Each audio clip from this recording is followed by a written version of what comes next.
Hello and welcome to Into the Woods with Holly Worton. This podcast has evolved over the 5+ years since it first launched.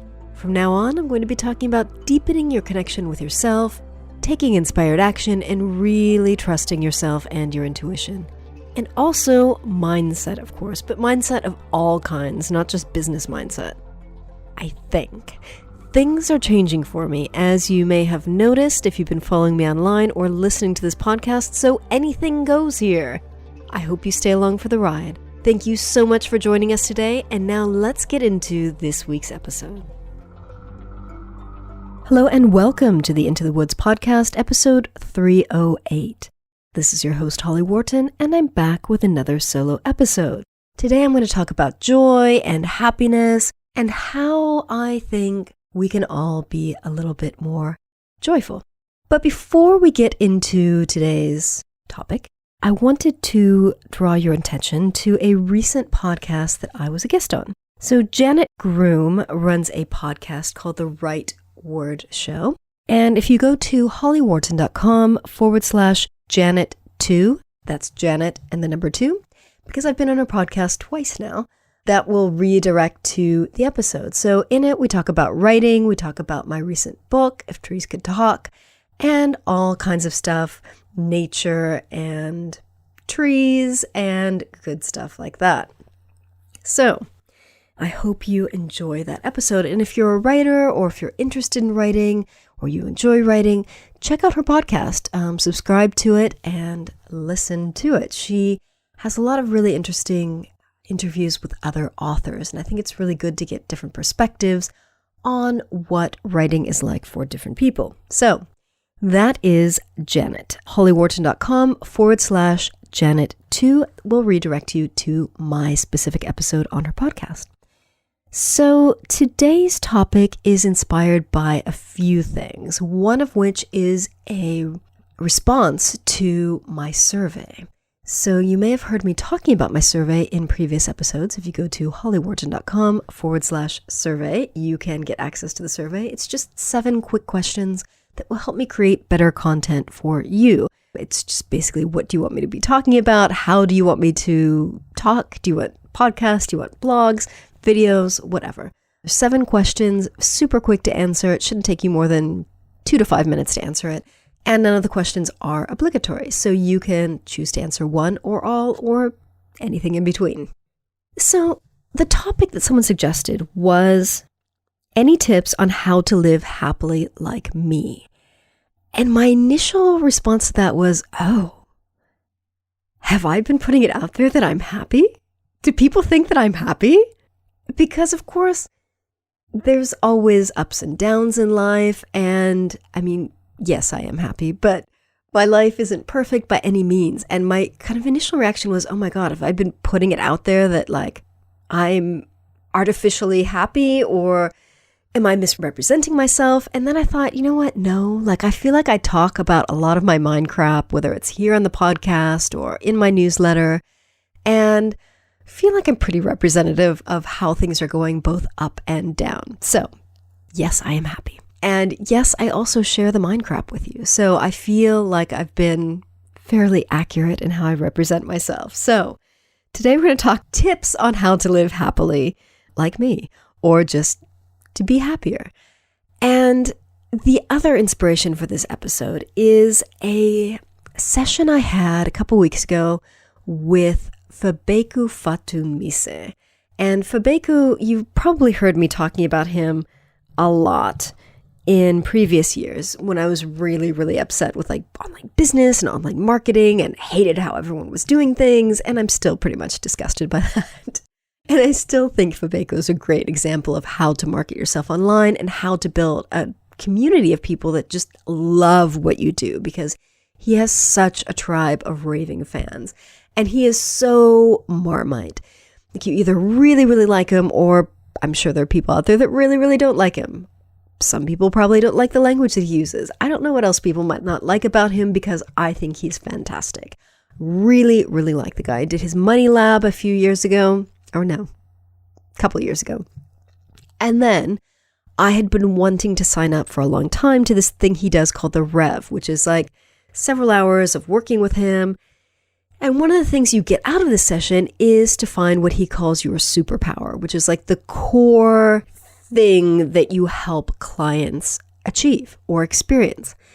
And that was what I really wanted from doing a rev with him. But the thing about revs is there's always like a 6-month waiting period from the time you sign up to actually get a call with him. And that I didn't like because I changed so much. I just thought, am I really going to want this 6 months from now? Well, it turns out I've been wanting this for a couple of years now.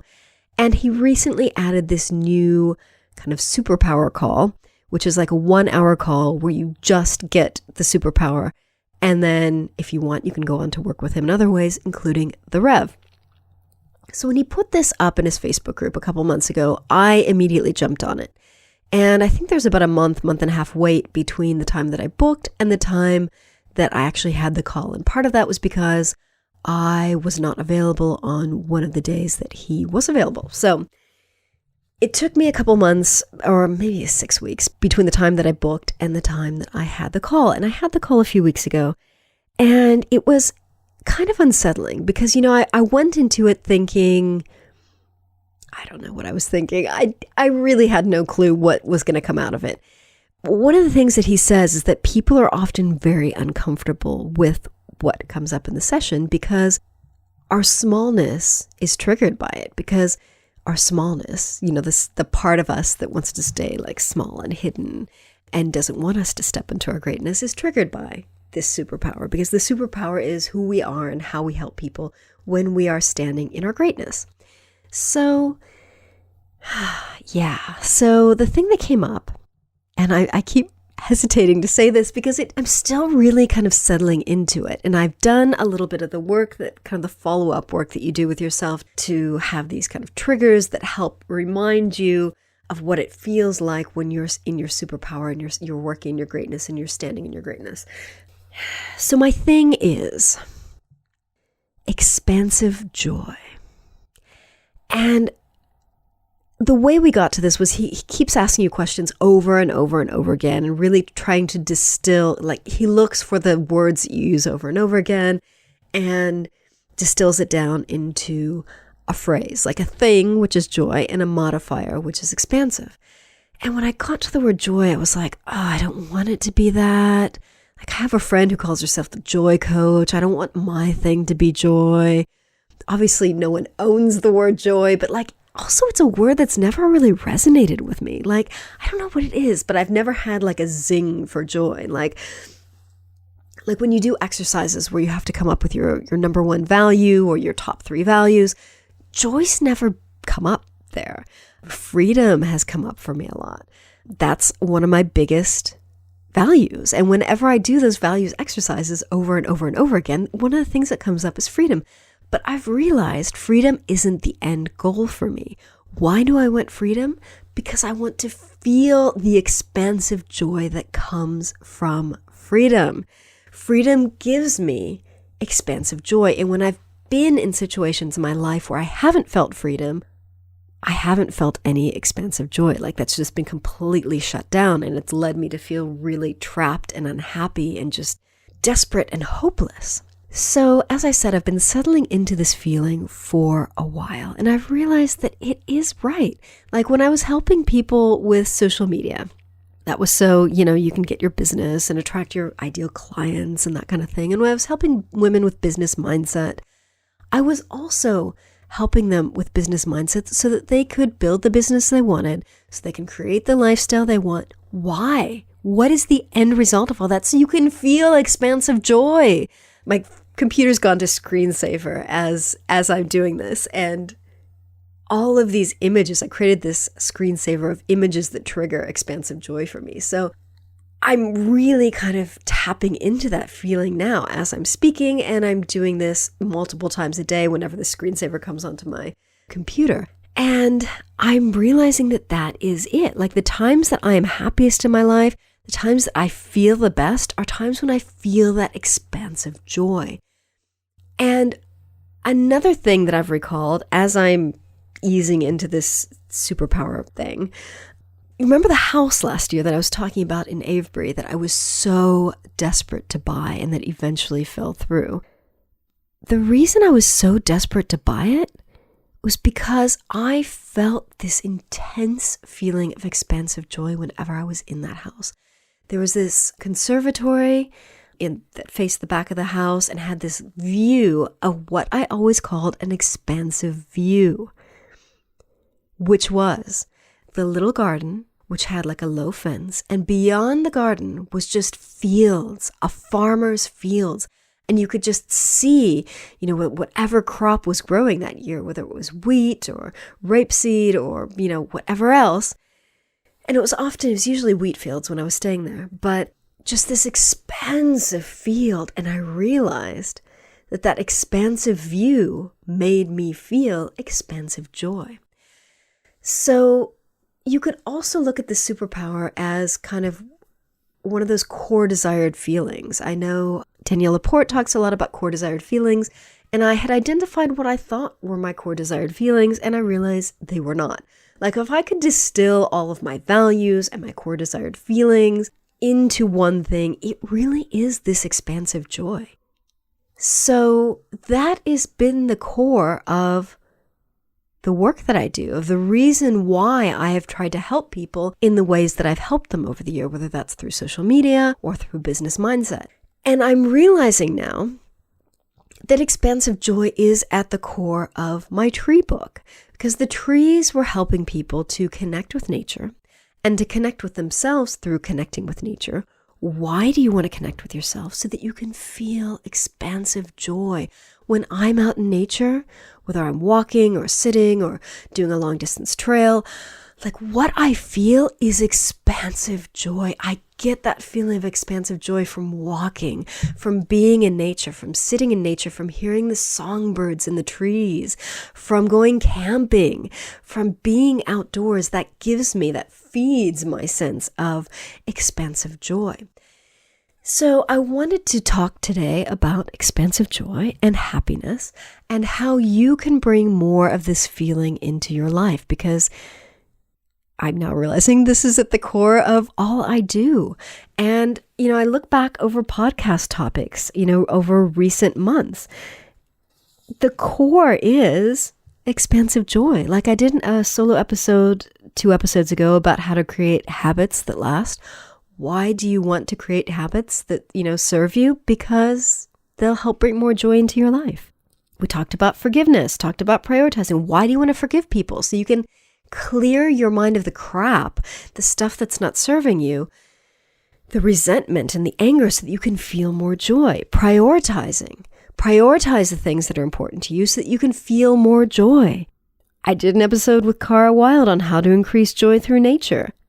One with Joanna Hennon about, do you really want what you say you want? Alignment, personal power. So many of the topics that I've been talking about have had at their core expansive joy. Like, why do we do these things? Why do we create alignment? Why do we do forgiveness? Why do we create habits? It's all for, in my opinion, this is like my motivation for sharing this stuff with you, is to help you create expansive joy in your life. So what the heck is expansive joy? Joy, sure you know what that means.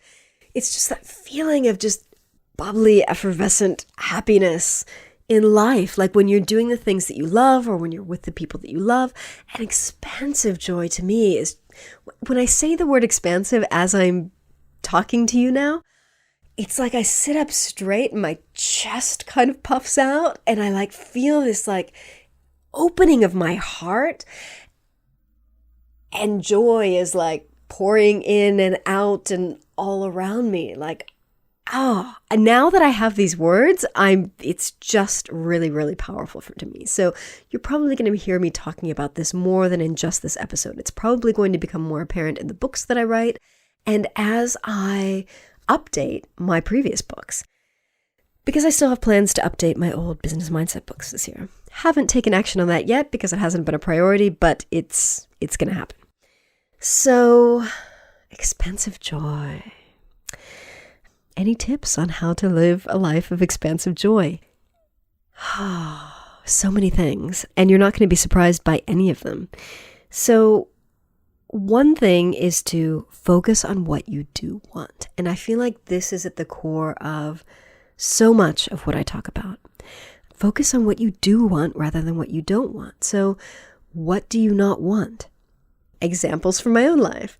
I became very disenchanted with the online business world, the online coaching world in the last couple of years. And so what did I do last year? I quit that and I focused on my writing and helping people through my writing because I wanted to write, I wanted to keep on doing books, and I wanted to dedicate my time as much as I can to writing books rather than doing online business stuff. That has created more joy in my life. I let go of the things that I didn't want to focus on what I did want. So think about what you have in your life, what you're currently experiencing that you don't want, what you're currently feeling that you don't want. Dig up all the crap in your life that you don't want. Make a list. Make a list of the things that you don't want. Make a list of the things that feel heavy, the things that feel crappy. And then maybe make a second column or do it on a facing page in your journal and include the things that you do want. Like, what do you want instead? So instead of being unhappy with your job, or instead of being unhappy with your partner, or instead of being unhappy with your life, or instead of feeling stuck and frustrated because you're not making as much money as you'd like, or feeling stuck and frustrated because of some people in your life, like, what do you want instead? What would you like to experience instead? And focus on that. And obviously you can't change your entire life from one day to the next, but prioritize. Like, make a list of the things that you want. Make a list of your core desired feelings. Make a list of how you want to feel, what you want to be, what you want to do, and prioritize them.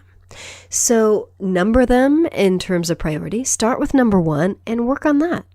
Focus on taking the action you need to take to get that number 1 priority thing that you want to be, do, have, feel, experience. Focus on what you do want. And I say that over and over again because I think so many people are stuck in the trap of focusing on what they don't want. And I think that's really dangerous because it just creates this downward spiral of, I don't want this, so much crap. Like, oh, it's just really, really difficult and it leads to more unhappiness. So if you can shift that around and do that by, like I said, bringing this stuff to light, like, don't sweep it under the rug, bring it to light, make the list of the stuff you don't want, flip it on its head and find what you want instead and focus on that stuff. One of the things that I think really shifted this around for me, and I know a lot of people criticize this book, but I think it's a big game changer for a lot of people, is The Secret. Now, I think it focused too much on visualization and that side of manifesting rather than actually taking practical action, but I think it's got the first step in place. And I think that mindset shift from what you don't want to what you do want is the first step. And I think a lot of people can benefit from taking that first step, which is focusing on what you do want rather than what you don't want. That's super, super important. Also, do what you want to do. So make decisions based on what's important to you, what you do want to experience in your life. Whenever you're faced with decisions, like, don't necessarily do what you feel like you should do, but do what you want to do. So if you've been invited to go out with some friends or to go to this event and you don't really want to, and you think, I'd so much rather stay home and read a book, listen to a podcast, do whatever, do that. Do what you want to do. Obviously, we can't always do what we want to do in every single situation in life, but start making decisions based on what you do want to do, on what you do want to experience, rather than what you think you should be doing or you should be experiencing. Give yourself permission to do the things that you want to do. This is a huge thing. No one else needs to give you permission for this. You need to make yourself a priority and make your wants and needs a priority and do the things you want to do. And that kind of follows on from focusing on what you do want to experience in your life. Do what you want to do, focus on what you do want. And that's massive. I could probably create a whole episode or online course or, I don't know, something huge out of each one of these steps, because I know it's not as simple as what I'm saying, but start with this. Start focusing on what you do want and start doing what you want to do, and that will make a massive, massive shift in your life and will hopefully lead to more expansive joy in your life. Other tips on how to live happily and experience expansive joy. I think it's an attitude. I think it's having the right attitude in life and realizing that you are responsible for your life. I was browsing Reddit this morning and someone asked a question, why is life so hard? And God, it's such a disempowered question. I mean, yes, life can be hard. Life can be challenging. Life's not always easy. It's often not easy. But focus on the stuff that you can do. Focus on the stuff that you can change. Step into a more empowered place and start thinking, why is life so hard? Like if you're the kind of person listening to this who thinks, oh, life is so hard. Why is life so hard?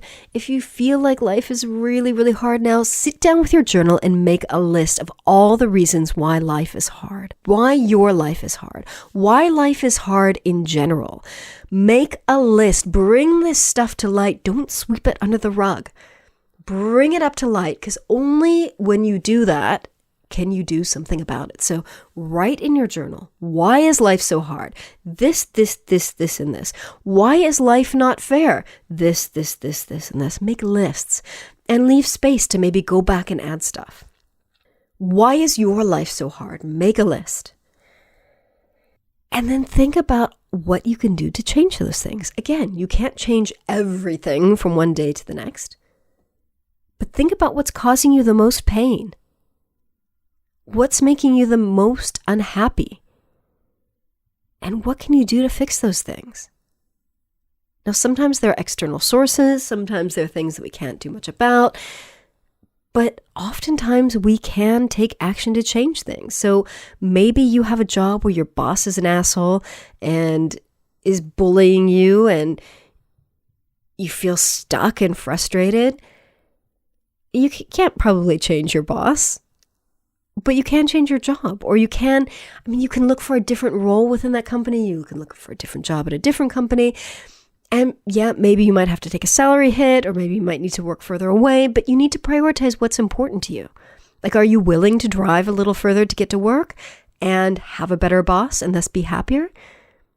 Sometimes we need to make shifts. We need to make little adjustments, but take action on improving the stuff that you find most painful in your life.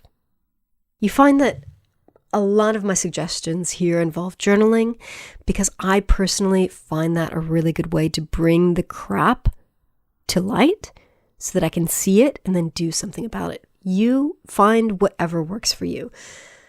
Maybe journaling doesn't work for you. Maybe you don't enjoy it, but I find that I'm also a list maker. So I find that making these lists, like what makes me unhappy, what I'm stuck and frustrated with, why is life so hard? Like, I find that making lists is really enjoyable.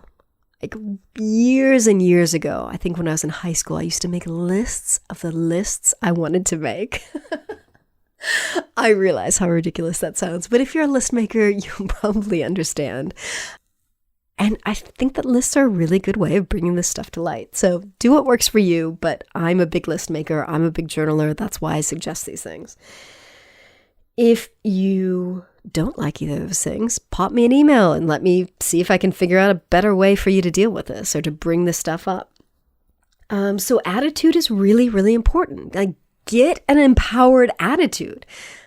If you've read my book about trees, there's a book of trees. There's a book of trees. I wrote one of them. But there's a group of trees in the book called the Grandmothers. And the Grandmothers have this chapter that's all about personal power. It's really, really good. It's really, really powerful. And my book is now available as an audiobook. And you can get it for free if you sign up to a free 30-day trial of Audible. So I will share that link in the show notes, and you can get the audiobook for free. The ebook is also very inexpensive. It's, I think, $2.99 or thereabouts on Amazon. And the paperback's a little bit more. I think it's $9.95. But if you're interested in hearing the story from the grandmothers, it's, get it. It's really, really good. I think that choosing empowerment, and empowerment's a word that it's tossed around a lot, and I think it can be kind of lose its meaning from hearing it so much, but whether you're feeling empowered. Whether you're feeling disempowered. And I felt disempowered so many times in my life. I mean, there's a period of about 10 years of my life where I felt totally disempowered. I was living with an abusive narcissist who did not treat me well, and I allowed myself to not be treated well for a decade. It was not good. And I'm very happy now that I'm out of that situation.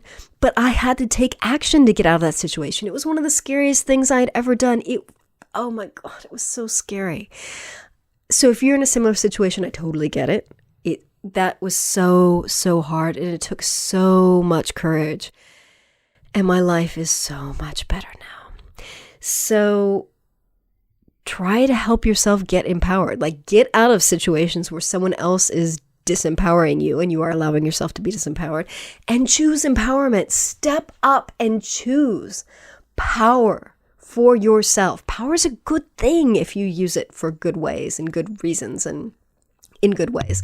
Power is not necessarily a bad thing.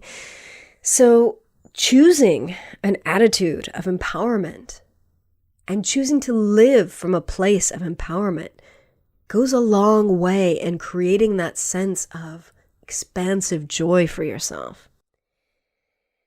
And mindset. I'll probably never stop talking about mindset. Bring to light, journal, make lists of the stuff that's contributing to a disempowering mindset.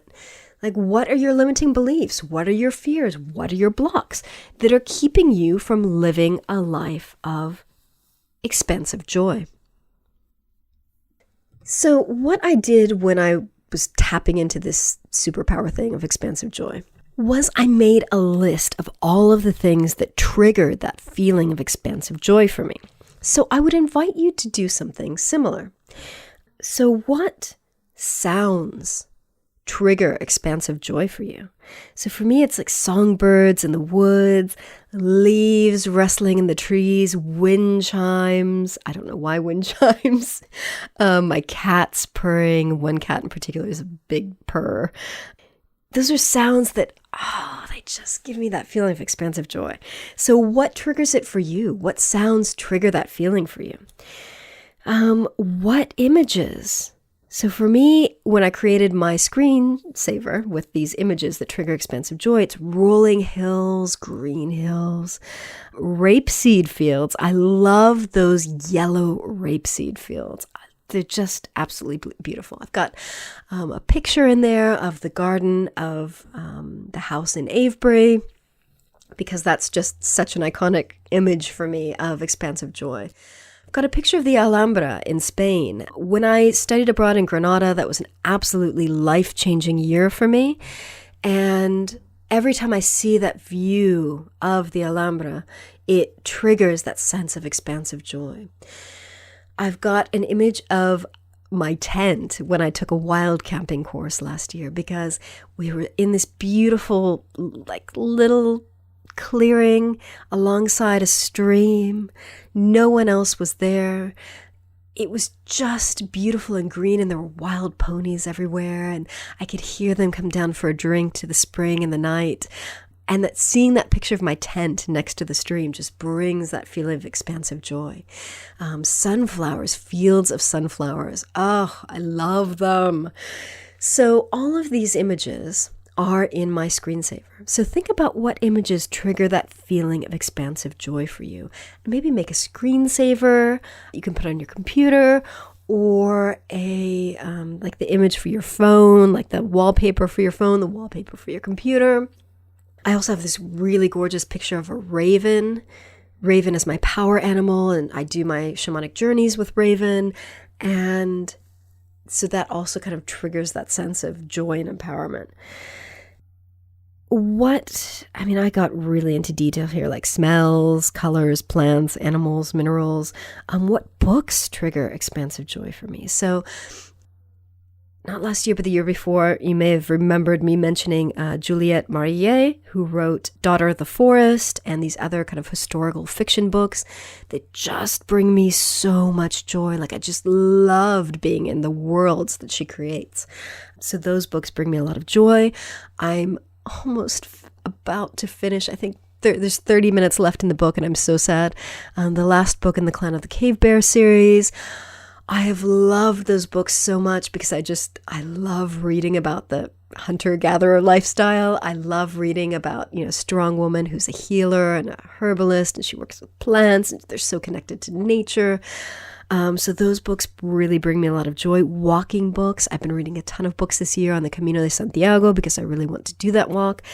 And reading about other people's long-distance trips, like reading about other people doing the things that I love to do, it brings me so much joy. So I can't walk a long distance trail every week of the year, or even every month of the year, but I can read about other people doing it, and it brings me joy. So films, music, places, Avebury for me has long been, for the last couple of years, been a place of expansive joy for me. If you read my newsletter from this week, you'll realize that that's no longer the case. And I may be feeling a bit of a disconnect with that place, which may be temporary or permanent. I don't know. But forests for me bring me expansive joy, long distance trails. And actually one of the images in my screensaver is just this view of this trail. Foods that bring expansive joy, feelings, location, like where do I feel it? I really feel it in my chest. Yeah, and what experiences bring me expansive joy? So being in nature, walking a long distance trail, camping, those things bring me expansive joy. I'm actually kind of going through my journal as I say these things to you. So get out your journal, make your list of all of the different things that trigger that sense of expansive joy for you. So experiences, visions, images, sounds, books, movies, songs, like what things can you tap into that will give you that sense of expansive joy? And the idea is the more you do these things or tap into this feeling, the more you will bring that feeling into your life. So that's what I've been working on now, is finding things that trigger my sense of expansive joy. Interestingly, when I was making my list for this, one of the things that I wrote for minerals, what minerals or crystals bring me that sense of expansive joy, and I wrote opal.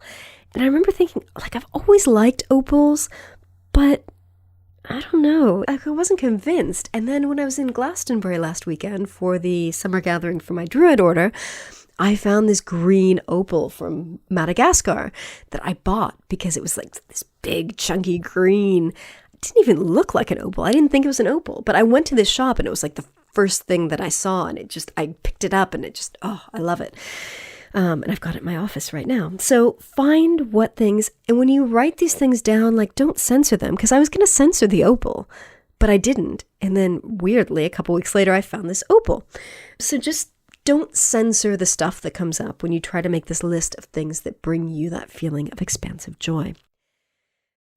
I was talking about mindset, and then I kind of veered off onto this thing. So once you have this feeling, once you have this sense of what things bring you that sense of expansive joy, work on your mindset around that. So what fears, blocks, and limiting beliefs you have that might get in the way of you experiencing your expansive joy. So for me, for example, my experiences, walking a long distance trail. I haven't done that in a while. I've got the South Downs Way booked in September, and I'm super excited about that, but I haven't done a long distance trail in a while. What got in the way of that? Not making it a priority. So what blocks, what limiting beliefs were in the way of that? Figure out what beliefs are getting in the way of you doing the things that create expansive joy in your life. Practical things also got in the way. I was working on the tree book last year, and that was the number one priority. It wasn't doing a long distance trail, so that's why I didn't do it last year. So look at the practical reasons that you might not be making these things a priority, but also look at the mindset stuff. Like maybe you believe you don't have the time, but maybe you're just not making it a priority. So think about all the things, big and small, that give you that sense of expansive joy, and look at the mindset crap that might be stopping you from experiencing those things.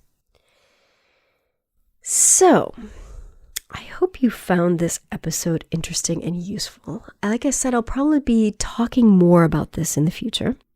God, I'm really drawn to writing a book about this now that I think about this, or I don't know, doing an online course. Yeah, I'm doing that. I hate online courses. You may know this about me. I know the online business experts always say that they're the best way to make money in your business because they perceived value, because people get audio and video and worksheets and all that crap. I've always hated them because I don't like all the crap, and I don't like being overwhelmed by all this stuff. And despite the fact that I've created online courses in the past, that's not my preferred method of learning. I love just give me a book that I can underline and highlight and make notes in the margins and implement. But I'm doing this online course now. It's done by the guy who runs the Meaningful Money podcast, and I will link to that in the show notes. But he has this online course called Learn How to Invest, and the website is learnhowtoinvest.co.uk. And if you use the coupon code podcast25, you will get £25 off the course. So it's $175, $150 with that coupon code or the discount code. And it's so simple. He has really easy to consume bite-sized videos that are between 10 and 20 minutes. And I'm learning a lot and I'm taking tons of notes, and it's really, really good. That's not necessarily related to expansive joy, but I wanted to share that with you because I'm currently doing it and loving it. I signed up to it on Sunday night, and I spent an hour and a half yesterday watching videos and 2 hours today, and I'm just really, really loving it. So I highly recommend it, and a link to that will be in the show notes. So, expansive joy, do what it takes to get it, if you want it. But why wouldn't you want it? Because it's such a good feeling. So, please drop me a line. Let me know what you thought of this week's episode. You can email me at holly@hollyworton.com or find me online and get in touch there. Also, I would love for you to join me on Patreon. I don't know how I'm going to be adding expansive joy into my Patreon community, but you can bet it will be in there. But all the stuff that I currently offer in my Patreon community leads to expansive joy. I offer heart-centered energy work done for you, Psych K done for you, and other stuff. So if you would like to get some help with that, head over to patreon.com/Holly Worton. That's patreon.com/Holly Worton and join me there. Membership starts at just $1 a month, and you get exclusive access to stuff that I don't share anywhere else. So thank you for listening. Thank you, thank you, thank you. If you are not yet subscribed to this podcast, please do so that you can get automatic updates. And remember to visit hollyworton.com/308 for the show notes on this episode. Thank you, thank you, thank you. Thanks so much for listening to Into the Woods with Holly Worton. You can find more information about today's episode, including links for topics that were discussed, at hollyworton.com. That's HOLLYWORTON.com. If you'd like to connect with other listeners and get support on your journey, I would love for you to join my private community on Patreon. That's patreon.com/Holly Worton. That's patreon.com/Holly Worton. Thank you so much for listening, and I look forward to seeing you next week.